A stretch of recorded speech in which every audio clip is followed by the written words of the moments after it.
आप सभी को जय मसीह की दोस्तों। मैं हूं मोनिका और आप सभी दोस्तों का स्वागत करती हूं। प्रिय मित्रों, हम सभी जानते हैं कि हमारे भारत देश में कई मिशनरीज ने अपना योगदान दिया है, अपनी सेवा दिया है। आज जो लोग प्रभु में और करीब आ रहे हैं, प्रभु के विश्वास में बढ़ रहे हैं, ये कहीं ना कहीं उन मिशनरियों का एक बड़ा योगदान रहा है। आज उसी श्रृंखला में हम एक प्रभु के श्रेष्ठ दास के विषय में सुनने जा रहे हैं, जिनका नाम है साधु सुंदर सिंह। आप में से बहुतेरे लोग उनके बारे में जानते होंगे। यदि आपको कुछ पता है तो मुझे भी कमेंट करके आप ज़रूर बताएं। मेरे पास उनके जीवन से जुड़ी हुई कुछ बातें, कुछ घटनाएं हैं जो आज मैं आपके साथ शेयर करना चाहती हूँ। यदि आप इस समय अपने घर का कुछ काम कर रहे हैं, बाहर हैं, कुछ काम सोच रहे हैं या कर रहे हैं, तो आप अपने कान में हेडफोन लगाकर और इस बात को सुन सकते हैं। और मेरा पूरा विश्वास है कि आज की ये छोटी सी जीवनी साधु सुंदर सिंह जी की आपके जीवन में एक बड़े विश्वास को लेकर आएगी। चलिए शुरुआत करते हैं। साधु सुंदर सिंह एक महान मसीही संत, प्रचारक और भारतीय रहस्यवादी थे, जिन्होंने पूरे भारत और दुनिया में मसीही का प्रचार किया, मतलब मसीही विश्वास का प्रचार किया। उनका जीवन सादगी, सेवा और आत्मिक खोज से भरा हुआ था। साधु सुंदर सिंह का जन्म 3 सितंबर 1889 को पंजाब के पटियाला राज्य के लुधियाना जिले के रामपुर गांव में एक सिख परिवार में हुआ था। और उनका परिवार बड़ा ही धार्मिक परिवार था। उन्होंने बचपन में ही सिख धर्म ग्रंथों को और भगवत गीता का अध्ययन किया था। हालांकि एक समय वे मसीही विचारों से या मसीह के वचन से घृणा करते थे और बाइबल को उन्होंने जलाने का भी प्रयास किया। और कई लोगों का मानना है कि उन्होंने बाइबल को जलाया भी। लेकिन कुछ ही दिनों के बाद उन्हें यीशु मसीह का दिव्य दर्शन हुआ, जिसने उनका जीवन पूरी तरह से बदल दिया। 15 साल की उम्र में उन्होंने मसीह को स्वीकार किया, प्रभु यीशु मसीह को अपना उद्धारकर्ता करके ग्रहण किया, जिससे उनका पूरा परिवार उनसे दूर हो गया। प्रिय मित्रों, कई बार हमारे जीवन में भी ऐसा होता है, जब हम प्रभु को जानते हैं या प्रभु का प्रकाशन हम पर प्रकट होता है, हमारे अपने हमसे दूर हो जाते हैं। लेकिन आज हम सुने साधु सुंदर सिंह के जीवन में भी कुछ ऐसा ही हुआ। पर उन्होंने क्या किया? उन्हें कई कठिनाइयों का सामना करना पड़ा, लेकिन उन्होंने अपनी आत्मिक खोज को आगे बढ़ाने के लिए अपना घर छोड़ दिया। अब इसका मतलब ये नहीं कि हम घर छोड़ दें। उनके जीवन की अलग बुलाहट थी। 16 साल की उम्र में एक साधु का जीवन उन्होंने अपनाया और वे नंगे पांव भारत, तिब्बत, नेपाल और अन्य स्थानों की यात्रा करने लगे और मसीह का प्रचार करने लगे। उनके जीवन की कुछ घटनाएं मुझे याद आती हैं। एक बार की बात है, जब वे तिब्बत में प्रचार कर रहे थे तो कुछ लोगों ने उन्हें जंगल में फेंक दिया, क्योंकि वो लोग मसीह के वचन को ग्रहण नहीं करना चाहते थे। जहां उन्हें एक भूखा बाघ मिला, लेकिन साधु सुंदर सिंह ने बिना किसी डर के वहां पर प्रार्थना की और चमत्कारी रूप से बाघ ने उन पर हमला नहीं किया। ये घटना उनके अटूट विश्वास और परमेश्वर के प्रति उनकी आस्था को बताती है। और हाँ, ये घटना ये भी बताती है कि कैसे कठिन समय में परमेश्वर ने उनके प्राणों की रक्षा की। प्रिय मित्रों, जब हम संकट में पड़ते हैं, हमें भी चाहिए हम अपने सृष्टिकर्ता परमेश्वर को स्मरण करें। हालेलुया।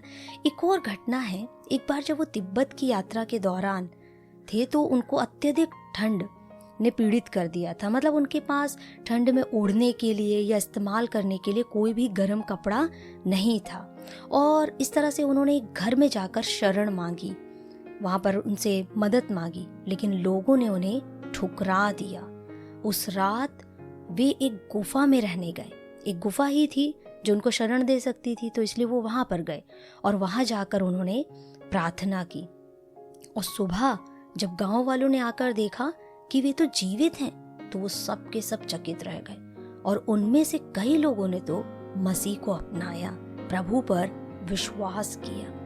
एक बार एक धनी व्यक्ति ने साधु सुंदर सिंह से पूछा, आपके पास तो कुछ नहीं है, फिर भी आप इतने शांतिपूर्ण और आनंद से भरे हुए कैसे रहते हैं? तब पता है साधु सुंदर सिंह जी ने क्या कहा? उन्होंने कहा, मेरे पास यीशु मसीह का प्रेम है जो दुनिया के सारे धन से अधिक मूल्यवान है। दोस्तों, हो सकता है हमारे जीवन में आज भौतिक तौर पर कुछ भी ना हो, लेकिन इस साधु की जुबान से, प्रभु के श्रेष्ठ दास की जुबान से हम सुने उनके पास क्या होता है? मसीह का प्रेम होता है और सारे धन से वो अधिक मूल्यवान होता है। दोस्तों, उनके जीवन की कुछ और भी प्रेरणादायक बातें हैं जो मैं आपके साथ शेयर करना चाहती हूँ। एक बार साधु सुंदर सिंह एक गांव में प्रचार कर रहे थे, जहाँ कुछ लोगों ने उनसे घृणा के कारण, जलन के कारण उन पर पत्थर फेंके और यहाँ तक कि उन्हें गालियाँ भी दी। साधु शांतिपूर्वक वहाँ से चले गए।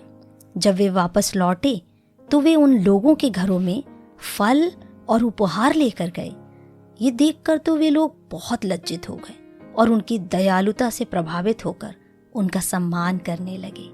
आपको याद होगा, हमारे प्रभु यीशु मसीह ने भी यही कहा है कि अपने शत्रुओं से प्रेम करो, अपने बैरियों से भी प्रेम करो और उनके लिए भी प्रार्थना करो। और देखिए, ये वचन हम उनके जीवन में देख सकते हैं।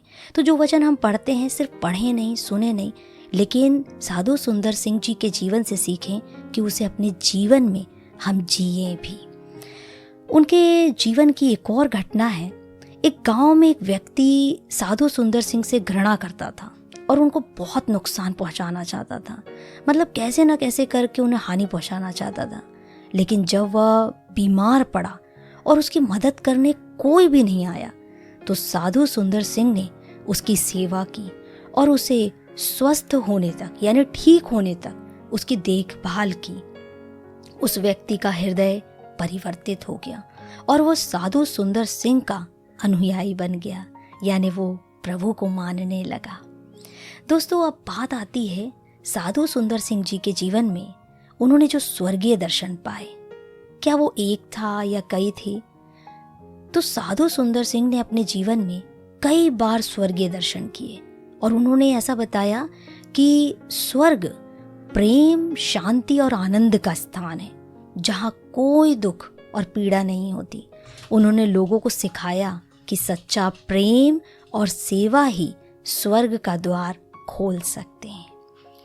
दोस्तों, साधु सुंदर सिंह का जीवन और उनके ये प्रेरणादायक घटनाएं हमें प्रेम, विश्वास, क्षमा और सेवा की महत्ता को बताते हैं। उनका जीवन इस बात का प्रमाण है कि सच्ची भक्ति और निस्वार्थ प्रेम से बड़ा शत्रु भी हमारा मित्र बन सकता है और कठिन से कठिन परिस्थितियों में भी परमेश्वर हमारी रक्षा करता है।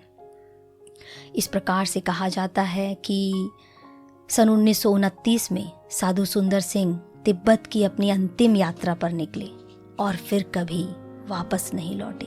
उनका क्या हुआ, यह आज भी रहस्य बना हुआ है। दोस्तों, ये थी कुछ अहम घटनाएं प्रभु के श्रेष्ठ दास साधु सुंदर सिंह जी के जीवन की, जो मुझे बहुत अच्छी लगी और प्रेरणा दी, मेरे विश्वास को भी बढ़ाई। और मैं विश्वास करती हूँ कि उनके जीवन की ये घटनाएं आपको भी आशीष दी हैं। यदि आशीष दी हैं तो इस ऑडियो को आप लाइक कीजिए और अपने दूसरे लोगों के साथ भी, अपने मित्रों के साथ भी इसे शेयर कीजिए। और क्या इससे और कोई घटनाएं उनके जीवन से जुड़ी हुई आपको पता है तो मुझे भी कमेंट के माध्यम से आप ज़रूर बताएं। प्रभु आप सभी को आशीष दे। इसी श्रृंखला में हम और आगे बढ़ेंगे और प्रभु के उन दास दासियों के जीवन की हम बायोग्राफीज, मतलब जीवनियों को आपके सामने लेकर आते रहेंगे। प्रभु आप सबको आशीष दे। सभी को जय मसीह की।